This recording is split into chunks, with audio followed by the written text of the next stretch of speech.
기독교 강요 3권 제25장 7번째. 이 땅에서 입었던 몸으로 부활함.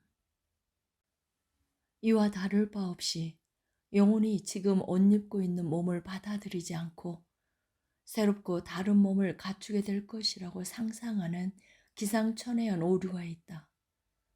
만이주의자들은 불결한 육체로 다시 일어나는 것은 결코 적합하지 않다는 실로 무가치하고 헛된 이유를 제시했다. 마치 하늘의 삶에 대한 소망을 버리지 않았던 그들의 영혼에는 그 어떤 더러움도 없는 것처럼 말이다. 마치 죄의 흠집이 나서 오염이 된 것은 하나님도 깨끗하게 하실 수 없는 것처럼 말이다. 나는 여기에서 육체는 마귀에 의해서 창조되었으므로 본성상 더러운 것이었다는 그들의 망상에 대해서는 말하지 않으려고 한다. 다만 내가 보여주고자 하는 것은 우리 안에 지금 존재하는 것이 아무리 하늘의 삶에 무가치하다고 하더라도 부활을 막을 수는 없다는 사실이다. 그러나 무엇보다 먼저 바울은 신자들이 육체와 영의 모든 불결을 깨끗하게 해야 한다고 명령한다. 그가 다른 곳에서 선포하는 우리가 다 각각 선악간에 그 몸으로 행한 것을 따라 받으려 함이라 라는 말씀은 이로부터 귀결된다. 이는 그가 고린도 사람들에게 쓴 예수의 생명이 또한 우리 죽을 육체에 나타나게 하려 함이라 라는 말씀과도 일치한다. 이런 이유로 다른 본문에서 그는 하나님이 그들의 영과 혼뿐만 아니라 몸도 그리스도의 날에 이르기까지 계속해서 지켜주시기를 기도한다. 이는 놀랄 일이 아니다. 하나님이 성전으로 삼으셔서 자기 자신에게 바치신 신자들의 몸이 부활의 소망도 없이 썩음에 떨어진다면 이보다 더 불합리한 일이 어디에도 없을 것이다. 그들의 몸은 또한 그리스도의 지체가 아닌가? 혹 하나님은 그 자신을 위해 몸의 각 부분이 거룩해지도록 명령하시지 않는가? 혹 하나님은 자기의 이름이 사람들의 혀로 찬양되고 자기를 향하여 순수한 손이 들려지며 제물들이 드려지도록 명령하시지 않는가? 하늘의 심판자가 이토록 빛나는 영예를 누릴 가치를 부여하셨음에도 불구하고 사람에게 속한 이러한 부분이 죽을 인생에 의해서 회복의 소망도 없이 그저 먼지로 돌아가게 된다면 이야말로 미친 짓이 아닌가?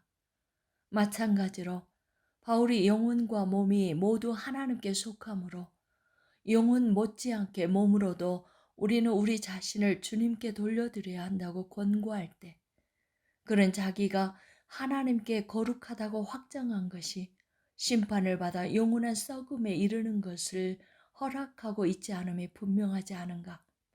성경은 우리가 지금 입고 있는 육체의 부활을 그 무엇보다 분명하게 정의한다.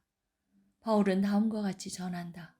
이 썩을 것이 반드시 썩지 아니할 것을 입겠고 이 죽을 것이 죽지 아니함을 입으리로다.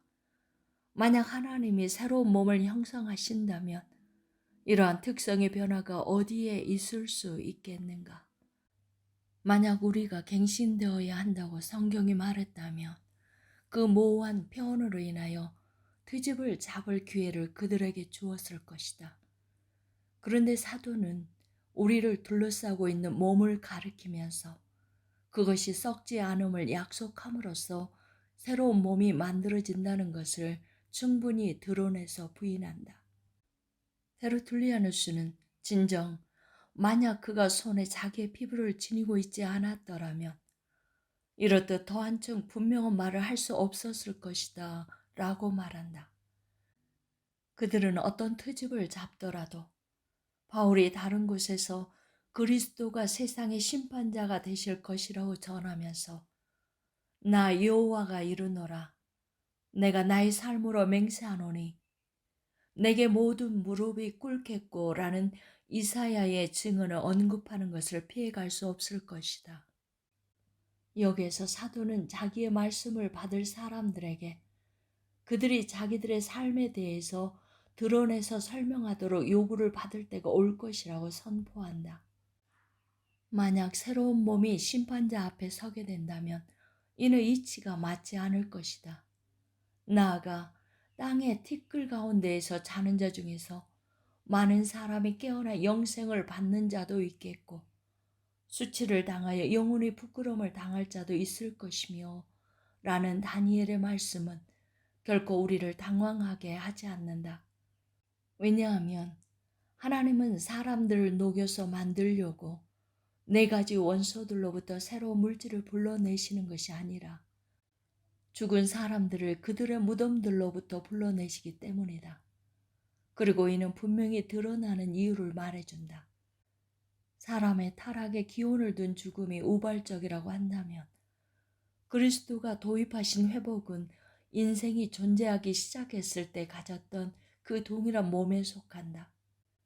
바울이 부활을 주장했을 때 아덴 사람들이 조롱을 했다는 사실로 미루어 보아 우리는 그의 선포가 어떠했다는 것을 즉시 미루어 짐작할 수 있을 것이다. 그 조롱은 우리의 믿음을 확장하는 데 결코 적지 않은 작용을 한다. 이와 관련하여 그리스도의 말씀을 주목할 필요가 있다. 몸은 죽여도 영혼은 능히 죽이지 못하는 자들을 두려워하지 말고 오직 몸과 영혼을 능히 지옥에 멸하실 수 있는 이를 두려워하라. 징벌에 매이는 것이 우리가 지금 입고 있는 몸이 아니라면 우리에게는 두려워할 이유가 전혀 없을 것이다. 다음에서 보듯이 다른 곳에서의 그리스도의 말씀도 이와 다를 바 없이 전혀 모호함이 없다. 무덤 속에 있는 자가 다 그의 음성을 들을 때가 오나니 선한 일을 행하는 자는 생명의 부활로 악한 일을 행하는 자는 심판의 부활로 나오리라. 우리는 영원히 무덤에서 안식하면서 그곳에서부터 그리스도의 말씀을 듣는다고 할 것인가? 오히려 몸이 몰락해서 잃어버렸던 생명력을 그의 명령으로서 다시금 회복하게 될 것이라고 말해야 하지 않을 것인가? 부연하자면 만약 우리에게 새로운 몸이 주어진다면 머리와 지체들이 어떻게 어울리겠는가? 그리스도가 부활하셨다. 그가 자신을 위하여 새 몸을 만들어내심으로써 그리하셨는가? 그렇지 않다. 그가 예언하셨듯이 너희가 이 성전을 헐라. 내가 사흘 동안에 일으키리라 라고 하셨다. 그는 그가 이전에 입으셨던 인생의 몸을 다시 받아들이셨다. 만약 속죄의 희생제물로 제사 때 드려진 몸이 새로운 몸으로 대체되면서 파괴되었다고 한다면 그것은 우리에게 많은 유익이 없었을 것이다. 우리는 그리스도가 부활하셨으므로 우리도 부활한다는 말씀을 통하여 사도가 선포하는 저 연관성을 어떤 경우에도 굳게 붙들어야 한다. 그리스도 자신의 죽음을 가지고 살아가는 우리 육체가 그리스도의 부활을 빼앗기게 되는 것은 그 무엇보다도 있을 수 없는 일이다. 그리스도가 부활하셨을 때 일어난 일을 주목할 만하게 보여주는 현저한 일을 우리는 무덤들이 열리며 자던 성도의 몸이 많이 일어나되 라는 말씀에서 찾을 수 있다. 이것이 우리가 소망하는 최후의 부활의 서막일 뿐만 아니라 나아가 그것의 보증이었다는 사실을 부인될 수 없을 것이다. 이는 테르툴리아누스가 부활의 후보자들이라고 불렀던 에녹과 엘리야에게 이미 예전에 일어났던 일과 성격이 다르지 않았다. 왜냐하면 그들은 몸과 영혼의 부패를 면한 가운데 하나님의 보호애로 받아들여졌기 때문이다.